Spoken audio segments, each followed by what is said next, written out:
Historia de la filosofía. Este trabajo es presentado por Jaffer Dayan Barreto Romero, estudiante del sexto semestre de Filosofía del Seminario Mayor Nuestra Señora del Carmen. Filosofía. Dos formas de definirla. La forma etimológica, que hace referencia a filos, amor, y sofía, sabiduría, es decir, el amor a la sabiduría. Y la forma conceptual. No existe una definición concreta de filosofía conceptualmente. Al hablar de filosofía, obligatoriamente tenemos que hacer mención al filósofo. El filósofo debe tener unas actitudes características propias. Debe tener una actitud totalizadora, es decir, buscar explicaciones universales. También debe tener una actitud crítica, de no ser así, perdería su esencia como filósofo. Debe tener una actitud abierta, mirar a todas las posibilidades existentes y no limitarse a unas pocas o a una. Debe ser confrontador, proponiendo nuevos argumentos que superen los postulados hasta el momento. Y además debe ser radical, estudia los problemas desde sus raíces, no superficialmente. Historia de la filosofía antigua. Nos ubicamos en el siglo VII a.C., en donde ocurrió una gran transformación en la sociedad griega y especialmente el nacimiento de la polis. Un desarrollo económico, cultural, un comercio y los viajes que ayudaron con la interacción cultural de aquella época. El comercio, la política y el espíritu de aventura tuvieron mucho que ver con el nacimiento de la filosofía. Esta realidad que se vive en el siglo VII es esencial, especialmente el nacimiento de la polis, para que surja lo que hoy conocemos como filosofía. Aparece seguidamente en esta filosofía antigua una primera etapa que la conocemos como cosmológica o presocrática. Es todo el periodo que encontramos antes de Sócrates. Los principales problemas de esta etapa son la pregunta por el principio y el concepto de naturaleza.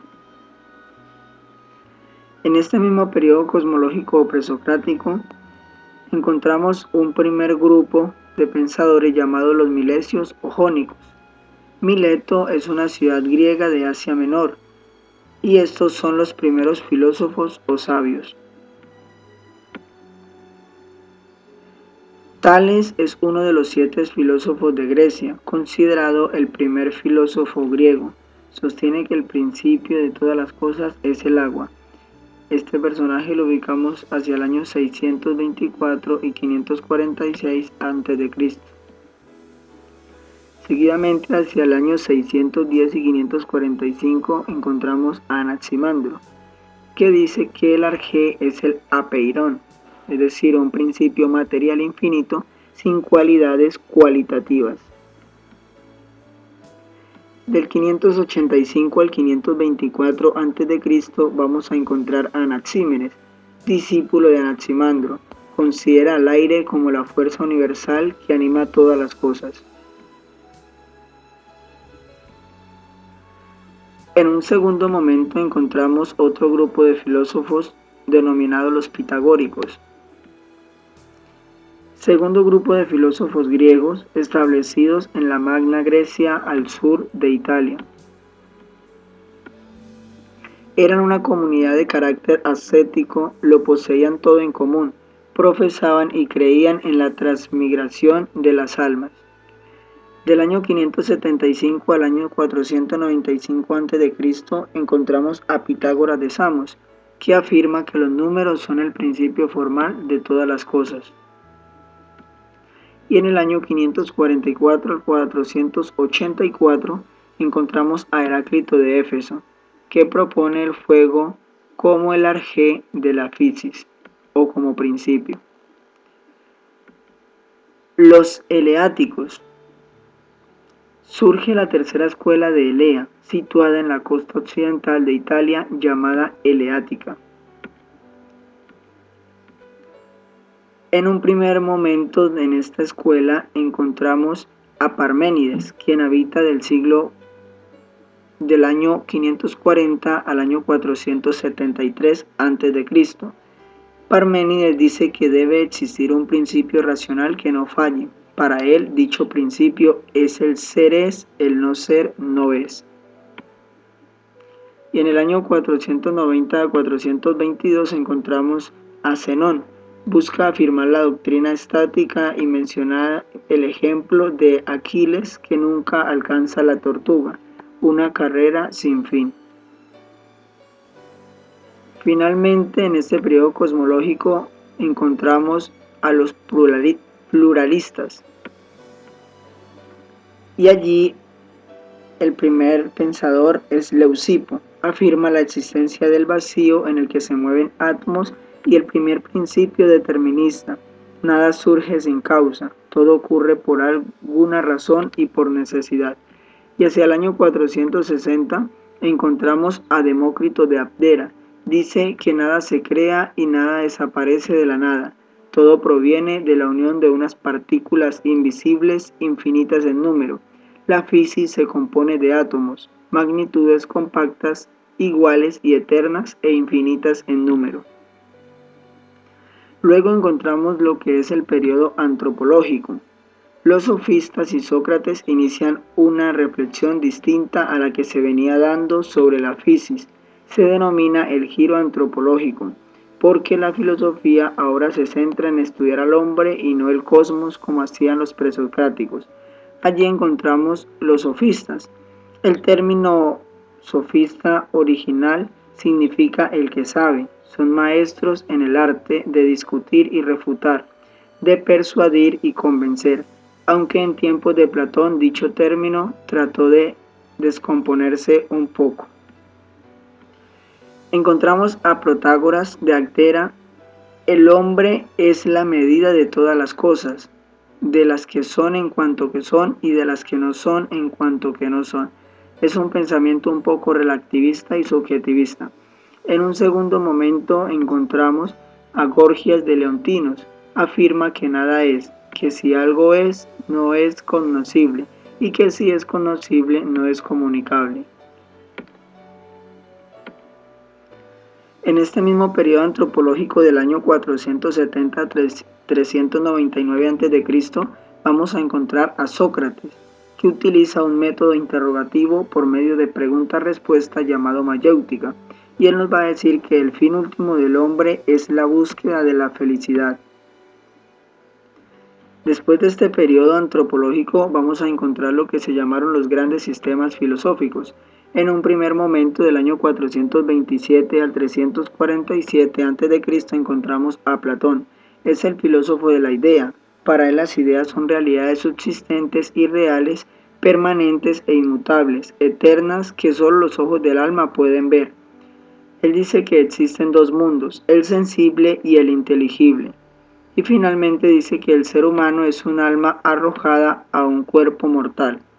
Del 384 al 322 vamos a encontrar un segundo pensador de estos grandes sistemas filosóficos, Aristóteles. Entiende por ciencia la explicación de las cosas por sus causas o principios. El movimiento es el paso de la potencia al acto.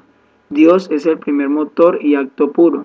El alma existe juntamente con el cuerpo y son inseparables. Nada hay en el entendimiento que antes no estuviera en los sentidos.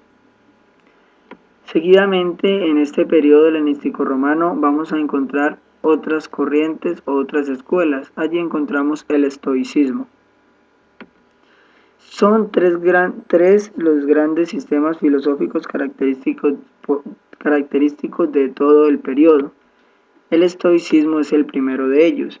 La escuela estoica, fundada por Zenón de Citium, es la corriente filosófica más influyente del helenismo. Es importante tener esto presente en nuestro recorrido por la historia de la filosofía. Su doctrina es materialista, porque la materia es la que posee el carácter realidad esencial. El sabio ha de dominar las pasiones que le apartan de su relación con el universo material y ha de desarrollar una actitud de autodominio. Luego encontramos el epicureísmo, fundada por Epicuro de Samos, conocidos como los filósofos del jardín. Consideran que los átomos son los integrantes fundamentales de toda la realidad. El alma humana la consideran material y mortal, como todos los demás seres. Explican el conocimiento a través de los sentidos por medio de átomos. Sitúa el bien y el mal dentro del hombre en el placer y el dolor. La sabiduría consiste en mantener la propia libertad, en superar las exigencias sociales y alcanzar el mayor nivel de placer posible. El escepticismo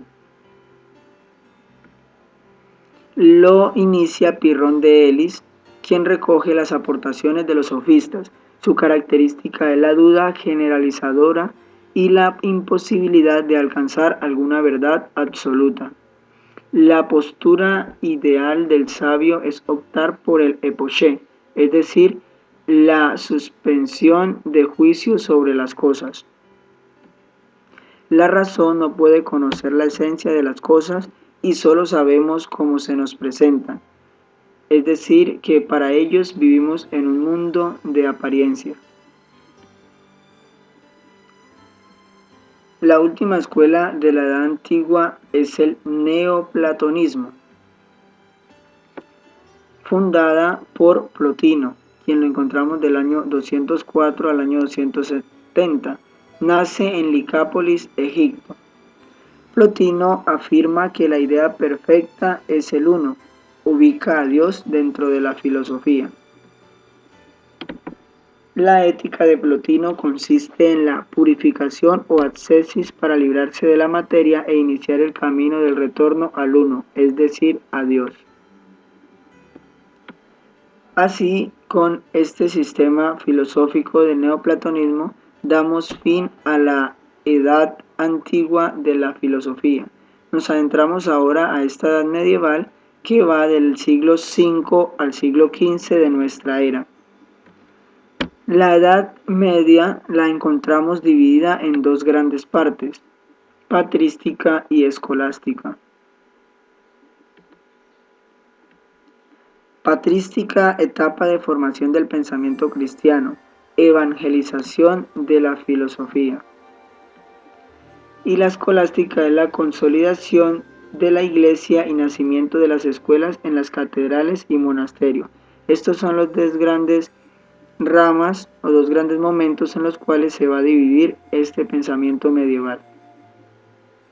En el año 354 a 430 encontramos a Agustín de Hipona, quien nace en Tagaste, al norte de África.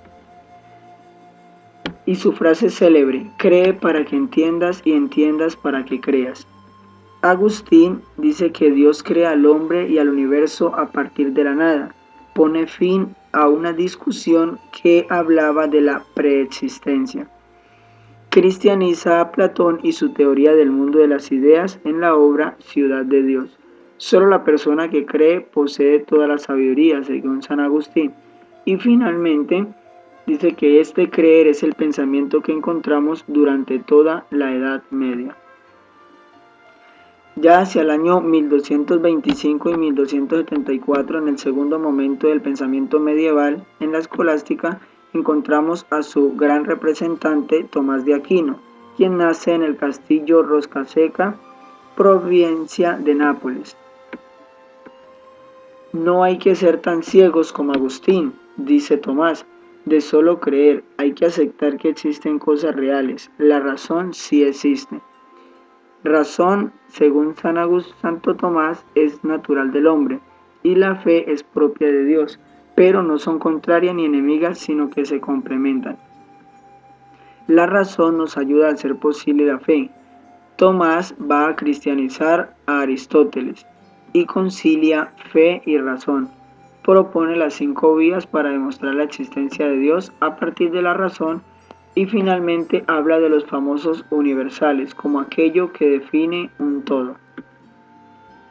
También en este mismo pensamiento escolástico, hacia el año 1295 y 1349, encontramos a Guillermo de Ockham, escolástico más importante después de Tomás de Aquino.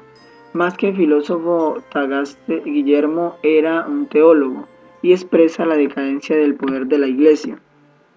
Afirma que Santo Tomás puso en riesgo a la Iglesia, pues lo auténtico de la Iglesia es la fe y nada más. A partir de ahora la Iglesia solo debe dedicarse a hacer teología y no más.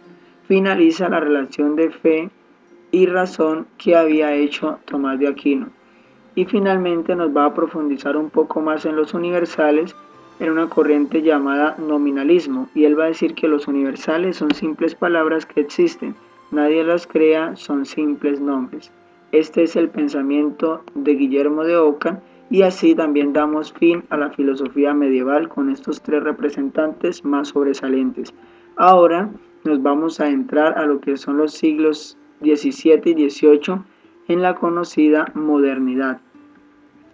En la Edad Media se estudiaba para conocer a Dios. Ahora en esta edad moderna el saber sirve para hacer.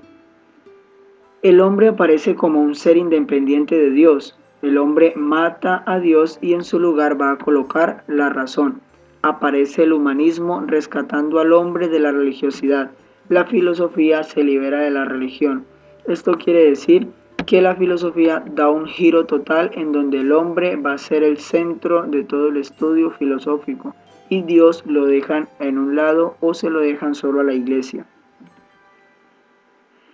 Hacia el año 1596 a 1650 encontramos un destacado personaje, fundador del racionalismo, corriente con la cual se inicia esta edad moderna. Le hablo de René Descartes, quien nace en La Haya, Francia, con su famosa frase "pienso, luego existo". René afirma que las ideas humanas se fundan en la razón. El hombre nace con ideas innatas. Inicia la modernidad con el racionalismo. Utiliza la duda metódica en la cual dice que hay que dudar de todo. Este es el método que él va a utilizar en todo su pensamiento puramente racionalista. Pero en un segundo momento, hacia el año 1632 a 1704, aparece lo que es el empirismo, una corriente totalmente contraria al racionalismo propuesta por Descartes, y aquí hablamos de John Locke, quien nace en Renton, Inglaterra. John Locke nos dice que el hombre no nace con el conocimiento, nace como una tabula rasa, es decir, que la experiencia va proporcionando el conocimiento. Y en un tercer momento, hacia el año 1724 a 1804, vamos a encontrar lo que es el criticismo filosófico, fundado por Immanuel Kant, quien nace en la ciudad de Königsberg, Alemania, capital de Rusia Oriental. Y lo que va a hacer Immanuel Kant básicamente es tratar de hacer una conciliación entre racionalismo y empirismo. Por eso él no hace una filosofía, lo único que hace es una nueva posición filosófica. Aquí encontramos confrontando racionalismo, empirismo, Descartes, Locke. Y él va a decir que la razón por sí sola no sirve para nada, lo mismo la experiencia, sino que las dos necesitan complementarse, una sin la otra queda incompleta. Esta posición es crítica, es decir, llamada criticismo filosófico. Ambos están equivocados, dice Immanuel, al creerse dueños del conocimiento.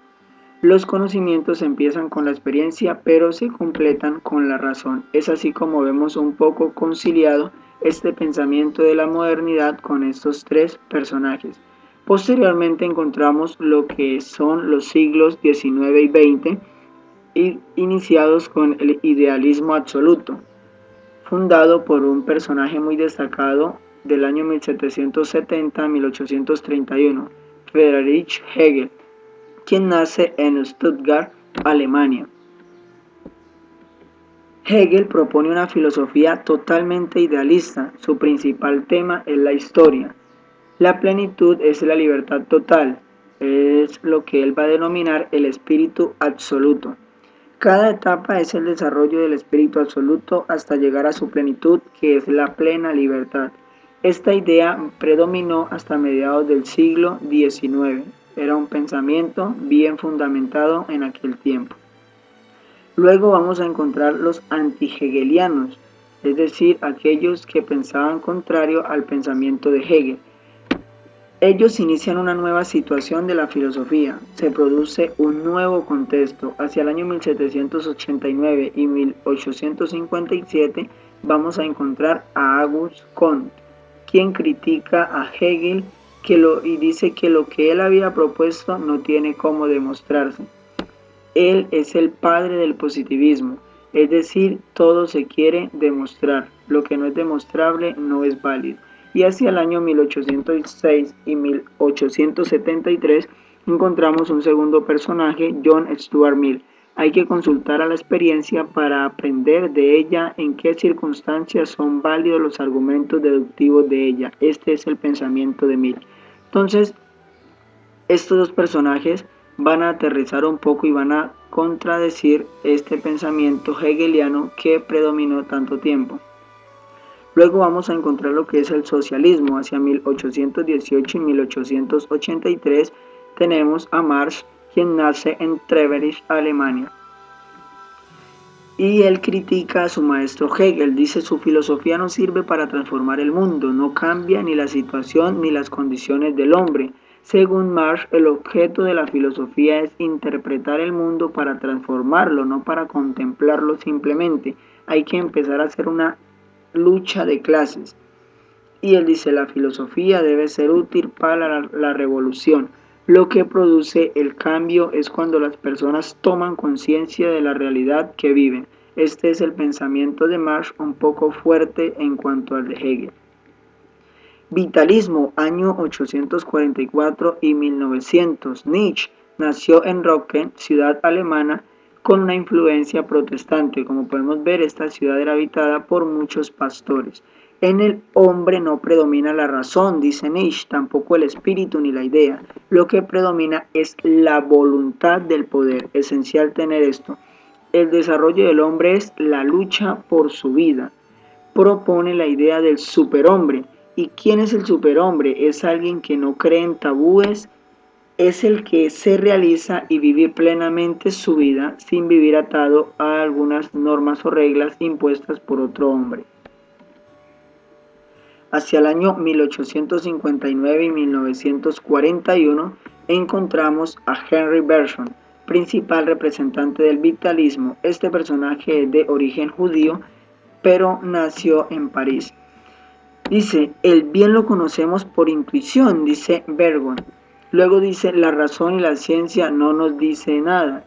No es la razón sino la intuición la que nos permite conocer. ¿A qué se refiere con la intuición? Es adquirir el conocimiento sin que pase por un proceso de racionalidad. Luego encontramos la fenomenología, 1859-1938. Edmund Husserl nace en Prognitz, Moravia, bajo la soberanía del Imperio Austrohúngaro. Husserl es considerado el padre de la fenomenología. Él dice: la fenomenología como saber fundamental analiza los contenidos de la conciencia. La filosofía debe ser una ciencia estricta que debe igual a las demás ciencias, dice Husserl. Encontramos el existencialismo, 1889-1973, nada más y nada menos que Martin Heidegger, quien nació en Marburg, Alemania. Heidegger nos va a decir que el hombre vive encerrado en la religión, vive en teorías engañosas que no lo hacen libre. Esto hace que se pierda la esperanza. Y seguidamente, hacia el año 1889 y 1973, vamos a encontrar a Gabriel Marcel, un cristiano que sostenía que los individuos tan solo pueden ser comprendidos en las situaciones específicas en que se ven implicados y comprometidos. Ser en el mundo, pensamiento propiamente existencial de Heidegger. Luego, hacia el año 1889 y 1951, vamos a ver lo que es la filosofía analítica o del lenguaje. Su principal representante, Luigi Wittgenstein, quien nace en Viena y estudia ingeniería.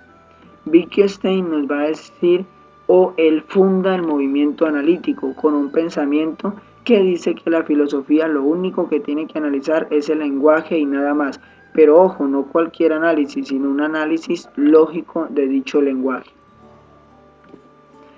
También encontramos epistemólogos en esta época del pensamiento. El primero de ellos, Karl Popper, que propone el método de la falsación, es decir, es necesario para poder hacer ciencia. El método consiste en poder identificar al menos un caso falso y este método tiene que ser sometido prácticamente en todas las teorías, sometiéndolas a la crítica. Thomas Kuhn propone la teoría de los paradigmas. Son un sistema de ideas que reina en un periodo hasta que aparece otro y así sucesivamente. Él nos va a decir que estos funcionan durante una época, haciendo referencia a los paradigmas, y son creíbles, pero finalmente se desgastan porque no dan solución a los problemas y automáticamente surge un nuevo paradigma. Nos adentramos a lo que se conoce como la filosofía latinoamericana, más en nuestra época, siglo XX y lo que va de este siglo XXI. La filosofía latinoamericana la podemos encontrar dividida en tres grandes partes. La primera parte es la filosofía del indio, es decir, la que encontraron los españoles cuando llegaron a América.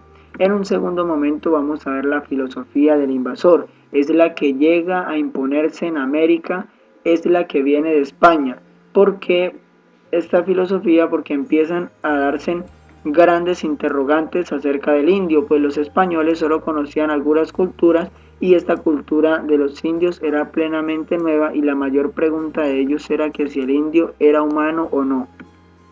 Y luego encontramos la filosofía del constructor. Es lo que están haciendo por construir una filosofía auténticamente latinoamericana. Está enfocada en la reflexión de los problemas y la reflexión propia. Esta filosofía del constructor se divide en ontológica, historicista y liberacionalista. Este trabajo lo que buscaba era presentar una pequeña síntesis de toda la historia de la filosofía, pasando por la filosofía antigua, medieval, moderna, contemporánea y ahora esta filosofía latinoamericana. Espero poder contribuir con sus estudios, ayudar a sus conocimientos y de igual manera agradecer al tutor de esta materia, Historia de la Filosofía, el licenciado Antonio Martínez Boza. Muchas gracias.